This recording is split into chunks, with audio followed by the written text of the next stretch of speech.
अब अवनिजेश अवस्थी के पास जाऊंगा। अवनिजेश अवस्थी, जिस पत्र का मैं जिक्र कर रहा था, महंत नृत्य गोपाल दास जी ने जो पत्र लिखा था श्री रामलला सरकार को संबोधित करते हुए, उसमें उन्होंने लिखा था कि मंदिर में हुई कथित दान चोरी से वो बेहद आहत हैं और ये आरोप यदि सत्य है तो दोषियों को कड़ी से कड़ी सजा मिलनी चाहिए।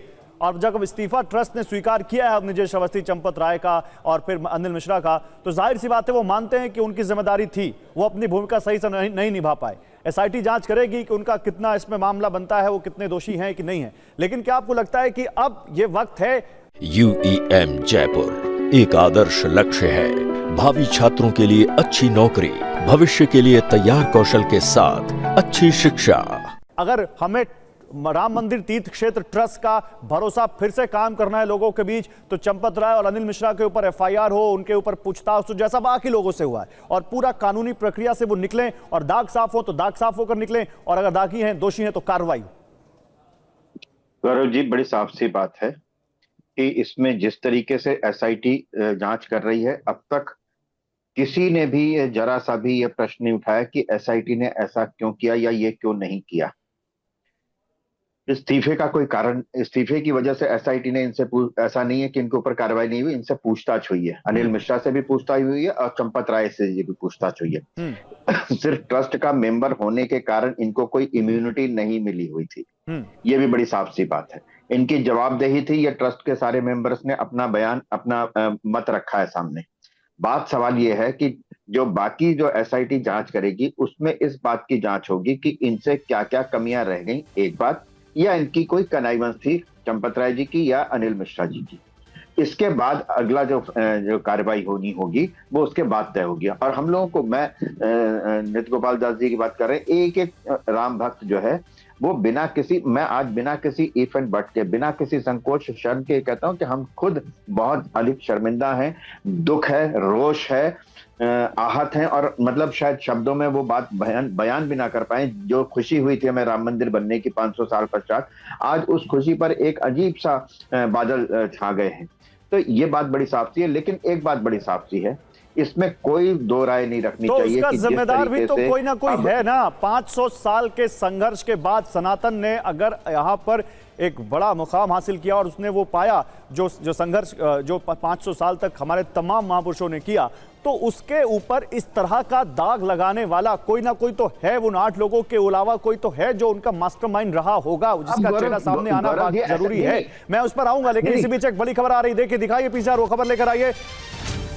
लोगों की आस्था का ख्याल रखना चाहिए, ट्रस्ट के सदस्य परमानंद गिरी का यह बयान सामने आया है।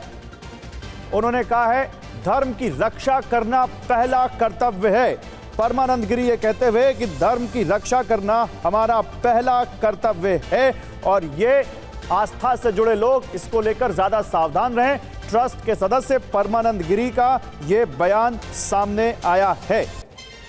तो ट्रस्टी हैं योग पुरुष परमानंद गिरी जी, और उन्होंने कहा है कि धर्म की रक्षा हमारा कर्तव्य है और आस्था से जुड़े लोग ज्यादा सावधान रहें। अब ये जो ट्रस्ट की तरफ से मैसेज आ रहा है अभिजीत, कि भाई आस्था से जुड़े लोग ज्यादा सावधान रहें और लोगों की धर्म की रक्षा करना हमारा कर्तव्य है, तो ये मान रहे हैं कि वो उसमें चूक हो गई बहुत बड़ी, और उसके जिम्मेदार अगर आज इस्तीफा मंजूर हुआ तो चंपत राय और अनिल मिश्रा हैं।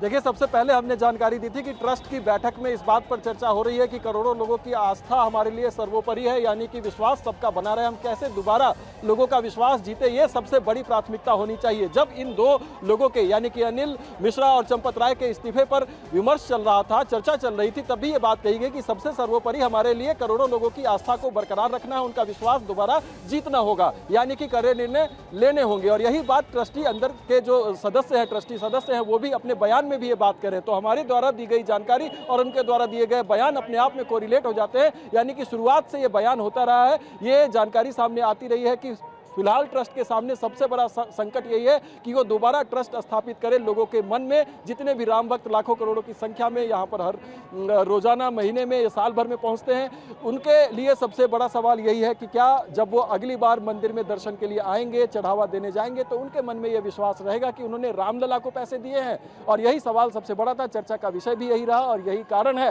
कि ठोस निर्णय लेने पर मुहर लगाई गई और इस्तीफा मंजूर किया गया। गौरव, ठीक है कुमार, परमानंद गिरी जी का स्टेटमेंट आया है, तो क्या यह बैठक खत्म हो चुकी है या अभी चल रही है? नहीं, बैठक अभी भी चल रही है और बैठक के जो सदस्य हैं वो एक एक करके अपना मंतव्य दे रहे हैं अलग अलग मुद्दों पर, और हर व्यक्ति को, हर सदस्य को, ट्रस्टी को अपना मंतव्य देने का अधिकार है। और चूंकि पहले भी हमने बताया था कि कम से कम 2 घंटे तो ये बैठक चलेगी ही चलेगी, तो आप मान के चले कि 5:30 3:30 में ये बैठक शुरू हुई है, तो 5:30 अब होने को आ रहा है। तो ऐसे में अभी बैठक थोड़ी और लंबी चल सकती है। और चूंकि एजेंडे बहुत हैं, एक एजेंडा नहीं है, 5 एजेंडे हैं, और ट्रस्टियों की संख्या को ध्यान में रखते हुए और हर ट्रस्टी अगर बोल रहा है तो निश्चित रूप से समय तो लगेगा ही लगेगा। इसलिए हमें थोड़ा और इंतजार करना चाहिए और उसके बाद ही पता चल पाएगा कि बैठक में अंतिम निर्णय क्या हुआ, और उस निर्णय को जनता को बताया जाएगा। लेकिन हाँ, इतना तय है, जो बात निकलकर सामने आ रही है चंपत राय और नहीं, लेकिन अब देखिए, जो ट्रस्टी है परमानंद गिरी, वो कह रहे हैं कि धर्म का रक्षा करना हमारा पहला कर्तव्य है। वो कह रहे हैं कि लोगों की आस्था को लेकर जो इससे जुड़े लोग हैं वो ज्यादा सतर्क रहें। यानी वो ये कह रहे हैं कि अब आगे ऐसा कुछ ना हो, इसका हमें पूरा ख्याल रखना पड़ेगा। ट्रस्ट की जो फेस वैल्यू है और ट्रस्ट के ऊपर जो लोगों का भरोसा है, उसको हमें काम करने के लिए कुछ कड़े फैसले लेने पड़ेंगे। निश्चित रूप से वो एक फुल प्रूफ सिस्टम बनाने की बात कर रहे हैं, एक ऐसा सिस्टम जिसमें इस तरह का कोई लूफहोल्स ना हो और आने वाले दिनों में ऐसी कोई व्यवस्था में कोई चूक न रह जाए जिससे कि दोबारा इस तरह की कोई घटना हो। यही वजह है कि वो बार बार कह रहे हैं कि एक ऐसा सिस्टम बनाया जाए जिससे कि लोगों को इसमें और ज़्यादा, पहले से ज़्यादा ट्रस्ट हो। और उस सिस्टम को बनाने के लिए अगर आप सोच के देखेंगे तो निश्चित रूप से चंपत राय और अनिल मिश्रा जैसे लोगों की ज़रूरत शायद ना हो, क्योंकि अगर इस तरह के लोग हैं तो फिर दोबारा उस तरह की गलती हो सकती है। इसका एक मतलब अर्थ ये भी लगाया जा सकता है, क्योंकि अगर ये लोग सही होते या जिनके ऊपर डे टू डे इवेंट की जानकारी थी, डे टू डे वर्क की जानकारी थी, डे टू डे में जिनका सबसे ज़्यादा इन्वॉल्वमेंट था, वही अगर मूक दर्शक बन के बने रहे तो शायद यही स्थिति जो आज हुई है वो स्थिति दोबारा ना हो। तो इसलिए ऐसे सक्षम लोग और एक फुल प्रूफ सिस्टम लाया जाए जिससे कि लोगों का विश्वास दोबारा इस पे आए। और जहाँ तक ट्रस्टियों की बात है तो ये ट्रस्टी भी कोई आम लोग नहीं है, साधारण लोग नहीं है गौरव, ये अपने अपने फील्ड के प्रकांड लोग हैं और बड़े लोग हैं। इनके ऊपर एक बड़ी जिम्मेवारी है और इनका भी अपना एक कह सकते हैं कि मर्यादित स्तर है। तो निश्चित रूप से ये जो सारा कुछ हो रहा है उसके लपेटे में ये भी कहीं ना कहीं आ रहे हैं। शायद यही वजह है कि ये खुल के अपनी बात कह रहे हैं जो बात अब तक ये बाहर नहीं कह रहे थे। तो ट्रस्ट की बैठक में हर कोई अपनी बात रख रहा है और उस बात को रख रहा है जिसके तहत कि आने वाले दिनों में कुछ ऐसा सिस्टम लाया जाए, कुछ ऐसा किया जाए ताकि राम मंदिर में इस तरह की कोई चोरी या फिर राम मंदिर के सिस्टम पे कोई सवाल खड़े न करे। देखिए, आपको ये बात माननी पड़ेगी गौरव कि यहाँ पे दर्शन का जो सिस्टम है वो one of the best system माना जाता है। कितनी भी भीड़ हो लेकिन लोग यहाँ आराम से दर्शन करके निकलते हैं। उसके अलावा कई सारी ऐसी चीजें हैं। कुमार आपके पास